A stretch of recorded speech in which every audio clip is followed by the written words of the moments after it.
마구 달리던 일본의 경제 보복 잠깐 주춤하는 모양새입니다. 우리나라를 화이트 국가 리스트에서 빼긴 했습니다만 무더기 수출 규제 조치로 이어지진 않은 상태고요. 또 기존에 규제했던 것 가운데 한 품목 바로 엊그제 수출 허가가 떨어지기도 했습니다. 그래서인지 우리도 맞대응 카드를 잠정 보류한 상황이죠. 자, 이제 문제는 앞으로 우리가 어떤 대응 전략을 구사할 것인가. WTO 제소, 또 우리도 일본을 화이트 국가 리스트에서 배제하는 방안, 지소미아, 한일 군사정보협정 파기 문제, 심지어는 도쿄올림픽 보이콧까지 어떤 대응 카드를 어느 시점에 빼들어야 할지, 네, 오늘 생방송 심야 토론에서 여러분과 함께 지혜를 모아보겠습니다.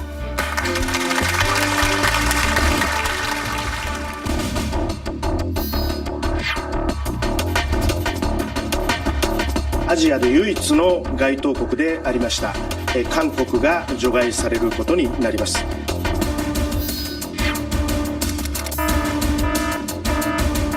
우리는 다시는 일본에게 지지 않을 것입니다.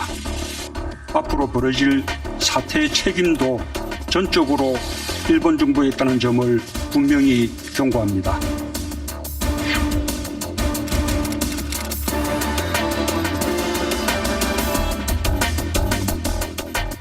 그런 것들이 오히려 갈등을 좀 더 악화시킬 수도 있지 않은가.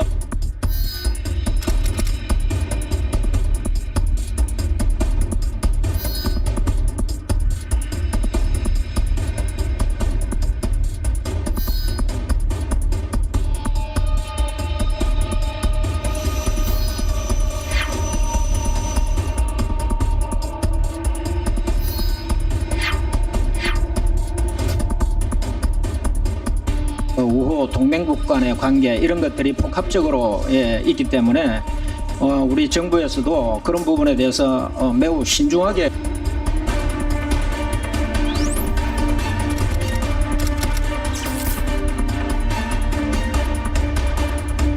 그러면서 마구 달리던 일본의 경제 보복이 숨고르기 하는 모양새 이런 식의 표현을 썼어요. 이거 어떻게 해석해야 합니까? 일단 화이트 리스트에서 빼긴 했지만 세 가지 품목 이외에 직접적인 규제는 아직 취해진 건 없고 세 품목 가운데 하나는 엊그제도 수출 허가가 내려졌고 어떻게? 네, 저는 글쎄요, 이번에 일본의 노림수가 저는 있다고 이렇게 노림수. 봅니다. 근데 그 노림수가 세 가지 관점에서 일본이 보고 있지 않을까 이렇게 봅니다. 하나는 그 관방장관이 얘기한 것처럼 뭐라 그럴까요? 금수 조치를 하는 것이 아니라 정당한 거래에 대해서는 우리 하는 거다 해서 WTO 정신에 우리는 반하고 있는 것이 아니다. 이런 어떤 제스처를 통해서 저는 국제 여론의 환기를 꾀하는 목적이 하나 있었다. 이렇게 보고 있고요. 두 번째는 일본이 지금 보고 있는 노림수는 뭐냐면 8월 15일 날 대통령의 경축사를 볼 겁니다. 대통령 경축사에 어떻게 나오느냐에 따라서 또 얼마든지 또 제재를 가할 수 있는 그런 여지도 있고 여러 가지 상황 판단을 할 수 있는 여지가 있다. 이 두 번째 그걸 보고 있을 거고요. 우리의 대응을 보고서 판단한다. 그렇습니다. 그리고 세 번째가 이제 마지막으로 강제징용과 관련된 일본 기업들이 있지 않습니까? 일본 기업들에 대한 실질적인 자산 매각. 이건 만약 이것이 이루어진다고 그런다면 저는 소위 말하는 양국 간의 루비콘강을 건널 수밖에 없다. 그런 상황이 벌어질 수밖에 없다. 이런 상황이 벌어지면 안 되겠지만 그런 상황까지도 일본은 3개월 후에 그것이 결정이 날 거로 좀 예측이 되기 때문에 이 세 가지 관점에서 보기 때문에 지금 현재에서는 아마 개별 품목에 대한 추가를 하지 않는다든지 또 아까 일부 품목에 대해서는 한 개 품목에 대해서는 일찍 허가를 내준 것은 지금 업계 일각에서는 이게 좀 소강 국면으로 들어간 게 아닌가 이런 예측도 하고 있습니다만은 제가 보기에는 이건 소강 국면은 아니다. 거기에는 제가 동의하지 못한다 이런 말씀을 드리고 우리 대응을 얼마든지 이 수출의 상황에 따라서든 언제든지 수출 품목 제재를 늘릴 수도 있다는 것이고 알겠습니다. 지금 또 들리는 말에 의하면 생화학 무기 원료라든지 이런 거에서 한 240개 품목을 검토해놓고 있다. 이런 얘기도 지금 들려오고 있거든요. 그래서 우리가 지금 일본의 이번의 행태에 대해서 절대 경계심을 늦춘다든지 이래서는 안 된다. 이런 말씀을 드리겠습니다. 우리 정우택 의원하고 정인교 교수께서 노림수 내지 전략적 고심이라는 표현을 쓰신 그 대목은 어떻게 보세요? 광복절 경축사 문제라든지 이런 건 어떻게 보세요? 우리 성장된 어떤 경제산업 구조에 맞게 빨리 맞대응하는 것이 저는 해결도 빨리 끝내는 길이다. 어떻게 보세요? 저는 지금 생각하는 것이 저는 민주당 생각하고 조금 다른 게 네, 있습니다. 네, 그게 말씀하세요. 뭐냐면 일본이 기조가 안 변하면 우리도 변할 수 없다. 이런 논리인데 저는 그게 아니고요. 일본이 기조를 변하기가 어려울지 모르겠다는 생각을 저는 더 많이 하고 있습니다. 왜냐하면 일본은 1965년에 한일 그 청구권 문제로 강제징용 문제도 다 해결이 됐다. 그래서 우리 대한민국 대법원에서 판결한 그 개별 청구권은 국제법에 위반된 것이다. 이 논조를 그냥 갖고 있습니다. 그런데 그렇죠. 이거를 만약 바꾸게 되면 지금 대한민국뿐만이 아니라 군국 시대 때 중국이라든지 동남아시아의 다른 나라에도 지금 다른 문제의 전후 처리 문제의 원칙이 지금 대변화의 수술을 가져오기 때문에 예. 일본은 이 기조를 절대 안 바꾸려고 할 겁니다. 이 기조가 우리하고 지금 상반되기 때문에 우리 대한민국 기조도 이거를 지금의 기조를 서로 양국이 그대로 가져간다고 한다면 이거는 서로 평행선으로 갈 수밖에 없고 상당히 지금의 어떤 이런 경제적 혼란이나 이런 것들이 장기화될 가능성이 있다. 저는 이런 점을 좀 말씀드리겠습니다. 이번에 이제 그러니까 우리가 8월 7일 날 시행세칙을 화이트리스트에서 배제한 것에 대한 시행세칙을 이제 그러니까는 발표를 했어요. 그렇죠? 그런데 이제 그게 이제 8월 28일부터 3주는 이제 시행이 이제 될 예정이고요. 근데 그 시행세칙을 보게 되면은 거기에 소위 말해서 이제 관리 대상 품목이 아까 1,100개 이상의 이런 품목들이 있는데 거기도 구체적으로 하나도 정하지 않았습니다. 네. 정하지 않았다는 것은 무슨 얘기냐면은 저는 굉장히 그걸 부정적으로 평가하는데 모든 품목이 다 해당될 수도 있는 거예요. 정부 대응 평가에 대해서는 저는 박제점이다 이렇게 말씀을 드리겠습니다. 이게 벌써 지난 연말부터 이런 조치에 대한 여러 가지 소문과 풍문이 돌았습니다. 지금 정부가 그동안에 뭐 하고 있었습니까? 아무런 무방비 무대책으로 있다가 이제 8월 달에 가게에서 이게 터지고 하니까 이제는 호들갑을 떨고 있는 것이 아닌가 이런 생각이 하나 있습니다. 또 우리 우선 대통령이 말이죠. 너무 북한에 대해서 짝사랑이 도를 좀 넘어서신 것 같아요. 북한에다 뭘 안 퍼주지 못해서 안달이 나신 것 같은 이런 인상을 제가 봤는데 예를 들어서 쌀도 퍼주겠다 그러다 퇴짜 맞지 않았습니까? 그동안 짝사랑하신 그 결과가 뭡니까? 오늘도 미사일이 2발 터지고 보름 사이에 지금 5발이 터졌습니다. 그걸로 지금 돌아오고 있고 또 실제적으로 북한에서 하는 얘기가 맞을 짓 하지 마라. 이런 혐오성 발언까지도 예. 우려받았단 말이죠. 그러니까 청와대 비서실장이라는 사람이 대통령이 저렇게 짝사랑하고 있으니까 지금 문재인 정부 들어서 핵실험 몇 번 했냐고 국회에서 물으니까 그것도 대답을 못했어요.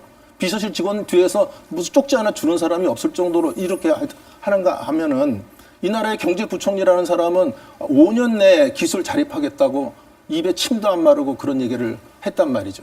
근데 대통령께서 무슨 얘기를 하셨냐면 남북 간의 경제 협력으로 평화 경제를 실현한다면 그 단숨에 일본을 능가할 수 있다 이렇게 얘기를 하셨습니다. 지금 우리나라 GDP가 한 1조 6천억 달러 정도 됩니다. 북한은 얼마 되냐면 400억 달러도 되지가 않아요. 그런 둘이 합쳐서 일본의 GDP 5조 달러인 나라를 능가하겠다. 손볼 수 있다. 이렇게 얘기하는 것 자체가 저는 굉장히 넌센스다. 이런 얘기를 말씀을 드리고요. 제가 좀 더 마무리를 하겠습니다. 그래서 경제적 협력으로서 우리가 일본을 능가할 수 있다고 이러는 그 허풍이 저는 정말 지나가는 소도 웃을 일이다. 그러니까 어느 언론 보도에 이런 것도 칼럼에 나오지 않았습니까? 그 금융계 인사들이 나라를 말아먹는 것이 바로 이런 것이구나 하는 얘기를 했다는 거 아닙니까? 그래서 저는 결론적으로 말씀드리면 이 대통령이 분명한 환상에서 벗어나셔야 된다. 우리가 가야 될 길을 분명하게 국민들하고 같이 가셔야지. 그런 짝사랑으로 가셔서는 정말 이 어렵게 이룬 대한민국이 말이죠. 잘못하면 어떤 나라가 되냐면은 억지로 떼쓰는 나라로 변신될 것 같아요. 그러니까 환상과 짝사랑 때문에 일본에 대한 대응은 전혀 못하고 있다. 어떻게 보세요? 거꾸로 지금 우리 정부가 대응을 해온 것에 대해서 문제 제기를 하는 것은 정부가 대응을 산업부를 중심으로 해서 이렇게 해왔다. 이렇게 하시는데 제가 산업통상자원위원회에 있습니다. 제가 산업부 장관한테 물었어요. 작년 연말부터 이런 소문이 있었는데 그동안 상반기 동안에 정부가 부총리가 얘기하는 거 보면은 타스크포스를 만들어서 준비를 해왔다고 하는데 예. 그 타스크포스 이름이 뭐냐? 도대체 그러면 누가 모여서 언제 무슨 회의했는지 자료라도 좀 내놔라. 지금 끝까지 안 내놨어요. 못 내놨어요. 지금 그래서 제가 이 정부 평가가 낙제점이라는 겁니다. 뭐 타스크포스를 만들었으면 타스크포스 이름이라도 있어야 될 거 아니에요. 대법원 판결이 예고가 돼 있었어요. 대법원 판결의 구체적인 결과도 예고가 돼 있었습니다. 왜? 이건 우리가 반인륜적인 인권과 관련된 거기 때문에 예. 개인적인 청구권이 그러니까는 배상이 필요하다는 게 판결 나올 수밖에 없는 거였었어요. 우리 문재인 정부가 대법원 판결에 개입하라는 얘기 한 적이 없습니다. 대법원 판결에 어떻게 개입을 할 수가 있습니까? 그럼 어떻게 하라는 얘기입니까? 뭘 어떻게 하는 거예요? 대법원이 그러니까 알아서. 미리 그러니까 그 저기 나를 좀 내 얘기 다 듣고 얘기를 하세요. 지금 말씀하시는 논조를 보면 대법원 판결에 마치 왜 우리 정부가 개입을 안 했는데 무슨 문제가 있느냐? 예, 예. 우리 정부 대응 잘하고 있다. 이 얘기인데 당연한 얘기입니다. 이건 사법부 판결인데 왜 저 행정부가 개입을 합니까? 이건 당연한 얘기를 지금 하신 거고요. 두 번째, 그동안에 대응하는 것에 대해서 예상을 일본이 어떻게 할 줄 알고 우리가 예상을 하고 했느냐? 예상하지 못한 걸 제가 하라고 얘기한 적 없습니다. 그동안 6개월 상반기 동안에 정부는 어떠한 대응 준비를 해왔느냐? 그럼 이제 와서는 우리가 이런 태스크포스를 만들어서 하여튼 이런 몇 차례 회의를 가고 대충 이런 사람들이 참가해서 좀 뭐 구체적인 얘기는 할 수가 없다 하더라도 만약 외교적인 문제가 있다고 한다면 그래도 얘기는 할 수 있는 거 아니에요. 지금 시점에서는. 이것도 지금 얘기를 못 하고 있단 말이에요. 그게 뭐 이렇게 얘기하고 싶지 않지만 정부가 거짓말을 하고 있다. 저는 국회에서 그렇게 느꼈습니다. 그런 얘기고요. 지금 평화 경제 얘기하시는데 나는 최 교수님이 경제학자신데 완전히 정치인이신 것 같아요. 지금 저는 경제 얘기를 하는 겁니다. 이 대통령도 경제 얘기를 한 겁니다. 네, 평화 알겠습니다. 경제 얘기를 해서 평화 경제가 되면은 북한하고 협력이 이루어지면 일본을 능가할 수 있다. 일본을 손볼 수 있다. 이런 쪽으로 얘기를 하신 거거든요. 그건 경제학적으로 제가 말하기에 GDP 규모나 여러 가지로 봐서 알겠습니다. 그건 넌센스다. 이걸 말씀을 자, 드리고 싶습니다. 우리 여러분들 의견을 듣기 전에 우리 방청객 말씀 잠깐 듣고요. 후반부 토론 이어가겠습니다. 저희 국민들과 기업들은 일본이 건 전쟁에 대해서 너무나 잘 대응을 하고 있다고 생각합니다. 국민들은 개개인이 다 의병이 돼서 일본에게 대응을 하고 있고 기업들은 자신의 생존을 걸고 사활을 걸고 일본에게 대응을 하고 있다고 생각을 합니다. 우리 정부는 어떻습니까? 사실 제가 오늘 이 자리에 온 이유가 그거였습니다. 정부가 뭘 하고 있는지. 정부는 뭘 해야 될까 생각을 해봤는데 회의를 끝마치고 이메일을 일본에서 답변을 받는 게 우선이지 않을까. 정부가 여지껏 사실은 무슨 대책을 하고 있는지 기업과 국민들이 이렇게 노력하고 있을 때 정부가 뭘 하고 있는지 저는 아직 답을 찾지 못했습니다. 그럼 앞으로 정부는 뭘 어떻게 하면 좋겠어요? 최소한의 진짜 기업과 국민이 하지 못하는 최소한의 정부만이 할 수 있는 외교적인 노력이나 뭐 경제적인 대응을 해야 된다고 생각합니다. 최소한의. 예. 외교적 노력과 경제적 대응? 예, 그렇게 생각합니다. 그러니까 지금까지 정부는 그런 노력을 못 해왔다? 회의하고 이메일 보내신다고 정 의원님께서 말씀을 하시는데 뭐 그거 이외에는 뭐 다른 말씀이 없으신 걸 보면은 대응이 없는 거 아닌가요? 열심히 회의하신 것 같은데요. 예. 근데 이제 정부에서 그동안 좀 감정적인 발언들은 좀 많이 있었지 않습니까? 그런 거 어떻게 보세요? 사실은 정부는 공적인 기관이지 않습니까? 국민들은 감정적으로 나설 수 있지만 정부는 이성적이고 냉철하게 현재 전쟁이 터진 상태인데 정부가 감성을 국민들에게 말하는 순간 정부는 이미 정부 공적인 기관으로서의 기능을 잃은 것이 아닌가 저는 그렇게 생각을 하고 있습니다. 조금만 더 냉철하고 이성적이고 이 전쟁을 이끌어 나갈 수 있는 사령탑이 되었으면 합니다. 네, 어떻게 보십니까? 그리고 뭐 앞서서 이야기들 하시는 내용 잘 들었습니다. 현실적인 측면에서 좀 말씀을 드리고 싶은데요. 우리나라도 물론 뭐 산업이 많이 발전해서 선진국에 와 있습니다만 일본은 아까 앞선 부분에서도 말씀들 하시던데 우리보다 인구도 2배 이상 많고 무역 규모는 우리보다 3배 이상 많은 일단 우리보다 세죠. 예, 센 나라죠. 현재. 예. 그런 나라기 때문에 인정할 부분은 인정을 해야 된다라고 생각을 합니다.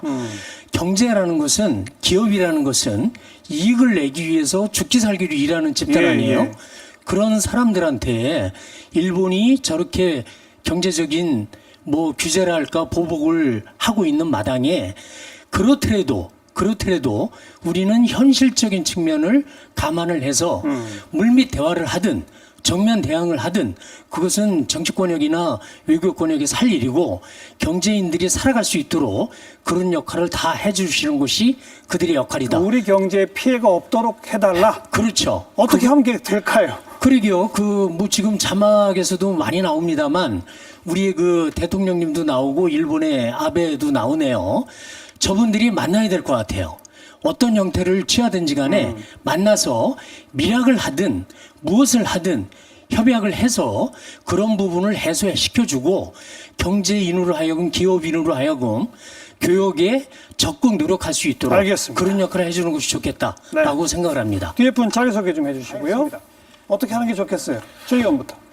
아까 제가 기조 문제를 얘기했는데 그걸 어떻게 분석하고 어떻게 대응할 건가 그 방향, 기조가 굉장히 중요한데요.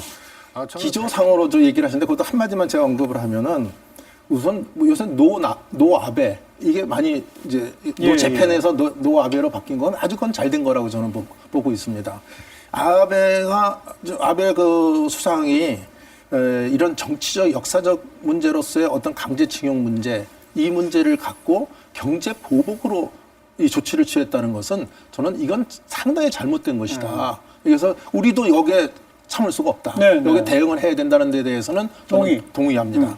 다만 이제 그런 구체적으로 방법을 뭐 할 거냐 이제 사회자께서 이걸 물으셨는데 이제 소위 우리나라도 그럼 백색 그 국가로 일본을 빼버리면 어떠냐 해서 빼버리면 어떠냐 맞대요. 이런 얘기하는데 그게 이제 상당히 일본 우리는 지금 작년에 우리 그 무역 구조를 보면은 일본에서 무역 적자가 난 것 중에 한 240억 달러 정도 됩니다. 그 중에 한 63%인 151억 달러가 부품 소재에서 적자가 났어요. 그러니까 거기에선 그 얘기는 다시 말하면은 이 대체성을 갖기가 굉장히 어렵습니다. 근데 우리가 백색 전화가 아니라 백색 국가에서 일본을 빼는 건 우리가 주로 수출하는 건 석유 제품이나 철강이나 뭐 반도체나 이런 거거든요. 그러니까 이건 일본이 다른 나라로 대체할 가기가 쉽습니다. 그래서 과연 우리가 실익을 얻을 수 있겠느냐? 우리가 그거 뺐을 때 좋습니다. 이런 좀 한계가 있고요. 이 주소미아 문제만 해도 얘기는 깁니다만은 결론적으로 얘기하면 주소미아는 이건 폐기하면 안 된다. 저는 이렇게 생각을 합니다. 이것에 대한 주장은 제가 또 이따 시간이 있으면 더 하겠습니다만은 WTO 제소 요 문제는 저는 제소해야 된다 이렇게 봅니다. 왜냐하면 제소를 해야지 회원국들한테 주의도 환기시킬 수 있고 우리의 주장도 또 회원국들한테 얘기할 수 있는 기회도 가질 뿐만 아니라 일본이 마음대로 가는 거를 좀 억제할 수 있는 효과. 다만 WTO 제소라는 것이 잘 아시다시피 최소한 1년 내에 심사기일이고 또 재심하게 되면 3, 4년 걸리는 거기 때문에 과연 실효성이 있겠느냐 그런 적인 측면에서는 좀 한계성이 있다. 그다음에 뭐 올림픽 찬양 문제 이건 여러 가지 있습니다만은 이따 논의가 되면 하겠습니다만은 지금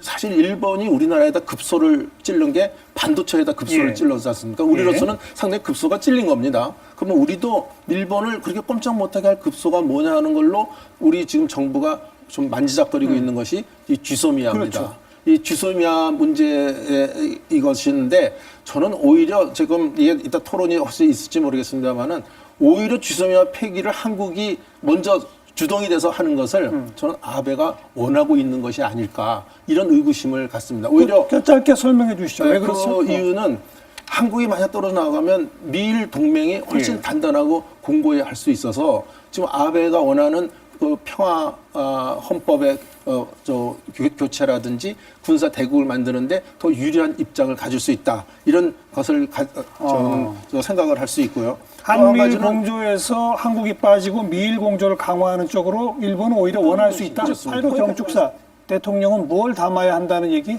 어떻게 보세요? 야당으로서 제안하신다. 네, 저는 저 한 가지만 제안을 꼭 좀 하고 싶습니다. 저는 우리도 기조가 변하지 않나 우리도 기조 못 변했다고 또 대립의 경축사가 나와서는 저는 안 된다고 봅니다. 이건 어떻게 하든지 이 피해는 기업이나 우리 국민들이 하여튼 지금 보고 있기 때문에 어떻게든지 국가 대 국가로서 협상을 통해서 이 문제를 해결하자 하는 제안을 저는 해야 된다고 보고 있고요. 또 한 가지 요번에 거기에 좀 긍정적인 게 지난 7월 말에 우리 그 북한 인권 관련된 여야 의원이 스페인을 갔었습니다. 네네. 그랬더니 거기서 일본의 그 팔선의 중진 의원이 우리 지안파 의원이죠. 그 나카가와 의원이 나와서 일본과 한국의 공동 법안을 발의하자. 그래서 뭐 2+1이 됐든 2+2가 됐든 한일 정부와 또 한일 기업들이 같이 기금을 조성해서 소위 실질적인 보상을 하는 이런 법안을 공동 발의하자 하는 제안을 했다고 합니다. 그래서 저희 당의 그 홍일표 의원께서인가요? 그분도 지금 우리 그 배상 법안을 이번에 지금 여러 가지 검토를 하고 좀 발의 중에 있는 것으로 알고 있는데, 그래서 이런 것을 통해서 양국 간에 어떤 그 같이 이 문제를 강제징용 문제 때문에 사실 이게 근원이 된 것이기 때문에 알겠습니다. 이 문제를 해결해 가자는 대통령의 어떤 그 구체적 협상 큰 제안이 차원에서의 들어가달라. 제안을 하시는 게 좋겠다. 마지막 발언 30초씩 드릴게요. 네. 자, 마지막. 네, 잘 아시다시피 우리 한일 관계가 1965년에 국교가 정상화된 이후에 지금 최악의 상황을 맞고 있습니다. 우리가 지금 우리 국민들께서 그 강력한 그 애국심의 발휘로서 일본의 강력한에 대항하는 이런 여론 압박을 하는 것에 대해서는 저는 전적으로 동감을 하고 있습니다. 다만 이것이 지나친 그 우리 시민들의 자발적 애국심을 반일 감정으로 혐오감으로 활용해서는 안 된다 하는 점을 말씀을 드리고요. 마지막으로 이 고수는 전략으로 얘기하고 하수는 뭐 감정으로 얘기한다 이런 말이 있지 않습니까? 저는 단호하지만 신중하고 또 냉철하게 대응을 할 시점이 왔다 이렇게 말씀을 드리고, 알겠습니다. 이번 사태가 하여튼 조속히 해결돼서 우리 국민이나 기업이 걱정하지 않는 이런 대한민국이 됐으면 좋겠다. 몇 주 전 심야 토론에서도 제가 마지막에 이런 말씀을 드렸던 기억이 나서 다시 한번 되풀이하고 싶은데요. 이번 문제가 갈등이 좀 고조되고 뭐 할 수 있습니다만 어쨌든 해결돼야 되지 않겠습니까? 해결된 이후에는 일본이 북핵 문제 해결에 동북아 평화 전체에 중요한 역할을 할 수 있도록, 우리가 일본한테 역할을 좀 많이 맡길 수 있도록 이런 좀 큰 틀의 해법을 같이 좀 찾아봤으면 하는 그런 생각까지 좀 마지막에 덧붙여드리고 싶습니다. 네 분 수고 많으셨고요. 방청 여러분도 수고 많으셨습니다. 다음 시간 또 뵙죠. 안녕히 계세요.